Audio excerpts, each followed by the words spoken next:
Oh, we're live. Hey, how are you guys? Let me just turn this around. Zach's grabbing his coffee. I wanted to show you this cool cylinder while Zach gets ready. He's got a lot of stuff planned to show you.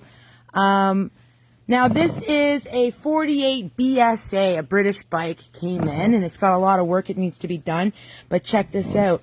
Ryder said that it wasn't acting right. It was spewing oil from everywhere. You can see it's a single cylinder engine, right? Check this out. Totally spit a wrist pin. See that? Right in there? Now, how do you think that's going to run inside your engine? Pretty not okay. So, you can see in here. Wait, that's not it. It's hard to look through the lens of the camera. Where is it? Right in here. Oh, there we go. See that? So when this piston spit this wrist pin, it screwed up the inside of the cylinder wall. So what happened is it acted like a funnel almost, or like a fountain of oil. So as the oil came up through the cylinder, it just used this as a path of travel to spew out. And where it spewed out from is right here. So here's a beautiful Royal Enfield. So here's our cylinder, our pistons going up and down in here. Did you see that point of travel I showed you where the wrist pin scored up the inside of that cylinder wall? It started pouring oil out of the header pipes. So what you would feel as the rider is a sudden loss of power. You definitely feel the resistance of the engine trying to pull you back a little bit as you're riding. But if you're spewing oil out of your header pipe, this is a header pipe here. You usually have a gasket in here as well. This is called a flange. If you're pouring oil outside of here, chances are you might have something going on in here. Are you ready? Yeah. Morning, guys. There's Kenny. Kenny shaved his beard. He looks so striking. I did. Wow. Did you just bombard everybody with information? I did. Lots of fun. Lots of fun. Good morning. Well, you were late, so I was filling the void here. Oh, well. Good morning, everybody. You gotta speak up, though. It's just me today, I guess. Kenny, do you want to be in it? Okay. Good morning, everybody. Good morning. Hi, Stevie. Hi, Leia. Good morning, Josh and Shar. Hopefully you guys are nice and warm watching the Coffee with Classy. There's not a whole lot today. Not going to be like last week. Last week was an epic one. Oh, it was real a good epic. It was a good one. There's the main thing we want to talk about is we're going to do an e-blast on Wednesday about the Polar Plunge and how you can donate, where you can donate, all that sort of thing. Kenny's doing it this year with us. I am? Yeah. Oh, goodness. Well, you said you might, and I took that as a yes. All right. Is that a little gray beard? Beater? A little piece of Is metal. that a muffin? A little piece of metal. Oh, in here. metal. Yeah, Kenny's gonna do it with us. I'm not sure if Palmer is or not. I hope he is. He can't chicken out. He's already done it once. Should I force my brother to come all the way up from Welland to do it with us? Yeah, everybody. Hey, Adam. Yeah, Hey, Anna. you're in, buddy. Polar Plunge. We'll give everybody the details on Wednesday. It would be nice to have a lot of people do it. I don't know what the restrictions are going to be like, but anyways, yeah, that was the main thing. Like we said last week, calendar is available. We've still got lots here. Again, a reminder, spring service is now. Book 'em. We've had a lot of people come in since last week and want to get stuff done, especially once we showed the tentures. I'm going to show a couple more things today, too. This will kind of be part 2 of what you should do to your Harley to upgrade it and prevent things from happening. Absolutely. Any reminders? This is what we're going to talk about today. Again, the last question I asked last time was, can you avoid ever having to do this on your Harley, or will every Harley have to have this done? Every Harley will have So to. every Everyone. Harley will have to get it done, especially, Absolutely. yes, okay. Especially if you're putting miles on. Unless you're Uncle Ron and you just buy a new bike every 30,000. Uncle Ron. That's it. Uncle Hey Ron guys, says forget hey. lightning, Hey new Jamie, bike. hey Bob. Thanks, Bob. So what we'll do, I'll show you some old stuff. So last week we unboxed a fueling setup, and this is basically minus the oil pump. This is basically what I was talking about. So inside your cam cavity, this is what you'll see when you take the cam cover off, right? Can we see the cam cover over here? Yes. So here's the cam cover on your bike. Okay? If you have a Harley. If you have a Harley. We're kind of talking about Harleys because they break and we fix them. So, on the outside, you'll have a sprocket and another chain. This is the actual tensioner here, where the chain runs on. You can see the wear on This it. one's a baffed one. This is an old style tensioner Yes, as well. this is a spring tensioner, so not the oil fed. So they were even worse for it. So this is early. This is like 04 and older. This isn't supposed to be like this. This is supposed to be flush. Exactly. So it goes to show you that wear. When you get into the plastics like this too, see these chunks? Where do you think these chunks of plastic are going? Right through your oil pump. Right through your oil pump. So how long do you think your oil pump can handle that? Not very long. No. So what are the symptoms of these going? It's tough because it's not. You're not gonna. You may not notice. I mean, it'll get noisier, but usually it's not until like your lifters start to let go that it's really gonna get noisy. Again, as things wear, it's gonna get noisier and noisier. We'll talk about compensators because that's a big one. But yeah, like I said, these are the old style. They were even worse than the newer oil fed, which I think these were 04 and older. Previous, So yeah. 99, I believe, to 04. All the early twin cams. And then this is the inside. So these are your cams right here. Can I spin them? Kind of. Barely. Yeah. So these are your cams, and these spin. There's your chain, and there's your inside tensioner. You can This see inside this one. tensioner is almost destroyed, right? I could probably look at it. I just busted that piece off. It's not supposed to go that far down into that groove. That Well, now tensioner we're should be looking up. at the metal on metal Exactly. almost, right? Yeah, and we've seen that. We've seen that before. So, again, it's hard to tell. It really is hard to tell unless you go in there and inspect it. What is kind of happening? Unless, because by the time you start hearing stuff, you're overdue for it. So, anyways, that's kind of, hopefully that gives you a bit of insight. I know it's a little confusing, but it makes more sense the more information. Why do we need tensioners at all? Because the chain will be too slack. Okay. It's just like a final drive. You ever had a chain bike or a dirt bike or something like that? It's the exact same thing. You have to have the tension proper. You can't have it too tight. You can't have it too loose.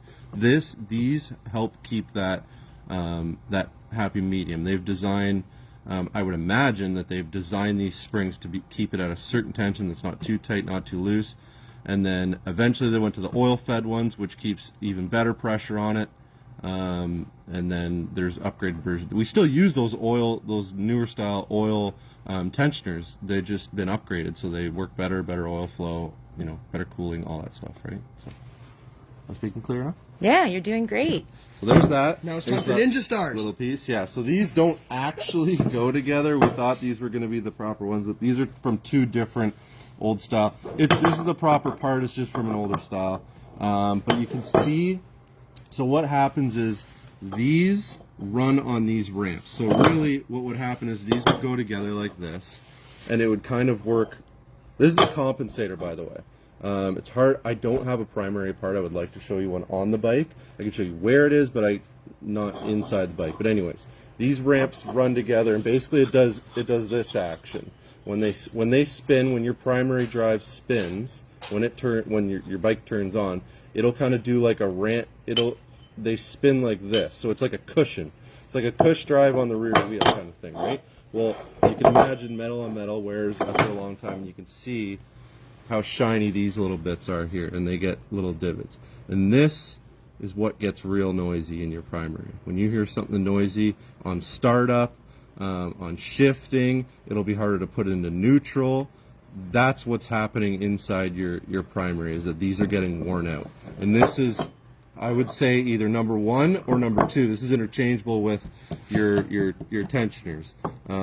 These are the main things that are going to go on your bike, is your compensator and your tensioners. Now, this does look intimidating, right? If you're new to bikes, and especially the inner workings, people go to school and they do heavy-duty apprenticeships to learn this kind of stuff. So if you're having a hard time, it's totally understandable. But this is regular maintenance. So this isn't to be intimidating. This is just something you're going to have to do, like changing your tires, like things like this. As often, but this is something you will have to do. Besides brakes, tires, that sort of thing. This is all considered a wearable item. So it's not going to last forever. They will last a good amount of time, but it is maintenance you do have to do unless you're Uncle Ron. But that being said, you come see us. He's not even on here right now. Uncle Ron does do maintenance. Hey Don't get guys. me wrong. Hey Jan. Hey Karen. Hey just is Samantha. So, this is a upgraded Baker style compensator. This is basically what this is. However, Cream of it's, the crop. Yes, these are, I want to say they're bulletproof. They may not be. Who knows how many miles they last, but they last a long time, and I've never replaced one since we've been doing it. So, this is the this is for a Milwaukee 8. This will show a little bit better how these work too. This is the inner spring pack that keeps pressure on it. On the older, or on the, so Milwaukee 8's on the inside. So this will be your crankshaft, and this is what you'll see when you take the cover off. So you got a heavy duty bolt. Let's see if I can get this off.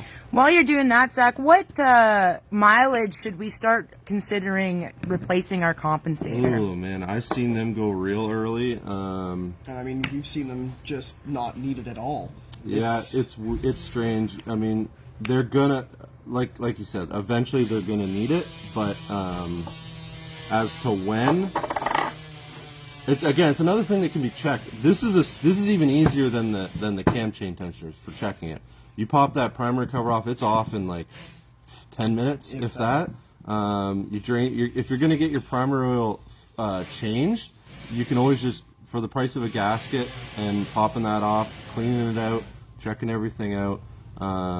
It's actually, I guess it's a little more work than that, because you actually got to take the compensator apart.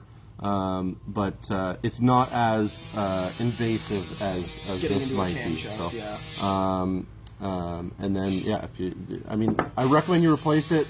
But if you want, you can upgrade. They're it's obviously going to be more money, but it's going to last a long time, and it's going to help everything. It's going to help starting your bike, shifting your bike, finding neutral. Yeah, finding neutral. All that stuff is this is directly related to all of that. This runs on the chain that runs on your clutch that drives your bike. This is the sprocket that takes all the power from your motor and does something with it. And it's just like the name says, it compensates because it has these ramp systems that makes it so that it's not just a direct drive. It's got a little bit of give. It's not that's why you don't have that jerkiness sometimes unless it's worn out, right? So anyways, this is how this works. Those are those ramps. These are really greasy. Yeah. These are those ramps, and you can pretty much tell right away that there's more oil passages. There's more ways for oil to get slung. Just a better system. It's totally a better system. Let's see if we can get this to work properly. Maybe not.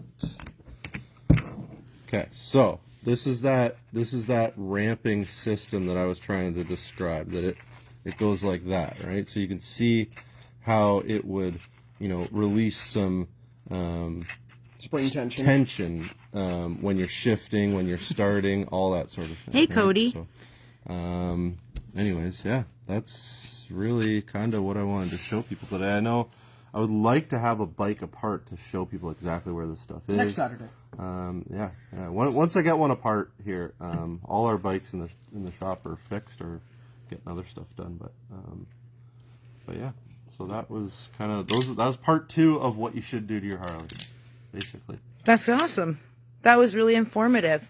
And it seems advanced. It seems like a lot, but it's one of those things. Replace the part so that you don't have to worry if it's going to go bad or when it's going to go bad, because it's going to go bad. So replace it, and then that way you don't have to think about it. I used to be one of those people that would just kind of, skip on things and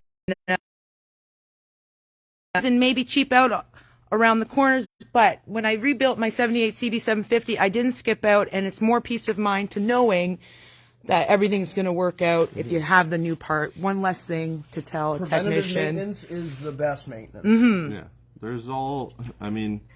everybody's guilty of it. I'm guilty of it. I'm sure. I damn well know Hayley's guilty of it. We all wait. I'm a swap meet expert. We all wait too long to do these things. That's just, I don't know if it's part of human nature, but if you can avoid it, it just feels so much better if you can avoid something like that. It's like there's nothing worse than being on a trip, or the weekend comes and you want to ride down to see your buddies in the city or something like that, and next thing you know, you're getting a tow home or something. Right? Yeah. Oh yeah. It's the worst feeling ever. And you don't really learn that until that stuff sort of happens. It's happened to me. It's happened to me. It's happened to Ken. It's happened to everybody. It's happened in your cars, all that sort of thing. But yeah, if you can avoid it, it's even better, right? Okay, so Polar Plunge. Polar Plunge, Josh said there's an e-blast coming out on Wednesday. Josh and Shar are back this week, so that's cool. That's exciting. Yep. They had a great trip from what I've heard. Yeah, so all the info is going to be in there. Who can join, who can donate, all that. Now it says on the calendar that they can sign up by calling us. Are we doing a sign-up sheet then? I don't know. Josh just said there's just because of COVID restrictions. We're not sure. Yeah, I don't know. So, what is the date? Is it the 12th? It's the second week in February. It's in the calendar. Yeah, I just looked at it this morning. You look in February, then you know. Yeah, and if COVID allows us all to jump in, like, guys, try it, do it. It's going to a good cause. Do it on your own. If we can't all get together, you could do it on your own. Make a little video, post it, whatever, right? Tag us in it. Tag everybody in it. Absolutely. Yeah. I know I've got a bunch of people that want to do it. So it is terrifying. The night before, that's not how you sell it. No, I got to preface it. It is the worst feeling ever. No, it's when you do it, it is the greatest feeling in the world. If you've never, I've done it several times now. I did it when I was a kid. I've done it as an adult. It is the greatest feeling in the world after you jump in and you get out. It is an entire day where you just feel high. It's an entire body high for the entire day. You feel so good. You feel clean. You feel healthy. It's amazing. Can't say enough good things about it. You got to put your body through some shock. It's so good for it. A little bit of detox. Yeah, exactly. Okay, so we also have a giveaway. So we know how Josh typically does it. Last week we did something different as well. This week, the 13th person to come into the shop down here. So if you're going up to see Mike and Kat up there in the showroom, come down here, sign in. 13th person gets the $50 gift card. I don't care if you buy anything. Come in. Walk through, say hi, maybe bring donuts if you're a nice guy, or you bring me any more donuts. I will eat 3 of them. Bring the me 13th person to walk through this store gets $50. 50. A gift card. But also buy something. Yeah, use the $50 for that purchase that you're going to make while you're here today. I don't have a new limit. compensator. Yeah. A new compensator. Buy Kenny donuts. Okay, guys, 13th person to come in. It sounded like someone already came in.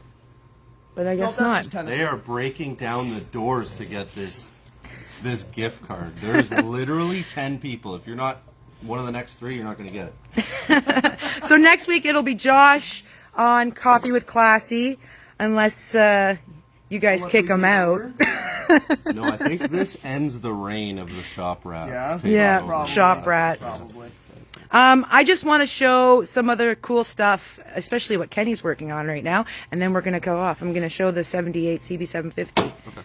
Cool. So we're not just limited, I mean, we like newer stuff, sure, but we're not limited to that, right? We're a multifaceted shop. Also, like, how cute is this? How adorable. It's got the new panniers. Look, it even has the panniers. They're on sale. Also, we've got Crooked Clubhouse stuff in here. Lots of gear. Oh, I sold some Frog Togs rain gear yesterday. She's going to be a very happy person. I love my Frog Togs. I know. They kept me so dry. Zach borrowed... I borrowed Zach's, and then I kind of melted them on the exhaust of a mini bike, and I got to keep a pair. This is a 1979 CB7... Is it 80? No, 79. 79. Dual overhead cam CB750. Look at this. So, this is an old boy. I personally love old boys. They're lots of fun for me. But, customer wants it done. Customer's going to get it done. I got you, buddy. Yep.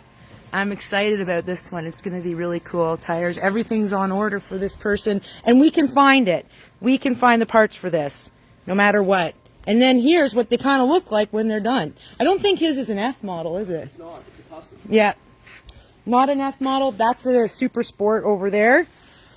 But look at the difference. Nice old vintage bike, eh? Pretty cool. No, we need the shop rats. Thanks, Pat. I don't know if I am back next week. You guys are killing it. Thanks, Josh. Thank you. Miss you, Josh. Karen, great job, guys. Thanks. Corey. Otherwise, I'd be jumping in the car right now. Oh, we'd love to see you, Corey. Come on in. Yeah, it is a cool bike. Love old bikes. Yeah, me too, Clint. I think they're great. Absolutely. Cool. Lots of other stuff. Look at a long list. A lot of stuff to do. Okay. A lot of stuff. Thanks, guys, for popping in, for showing your support always for Classy Chassis. Without you, you know, where would we be? Not doing what we're doing and not doing what we love.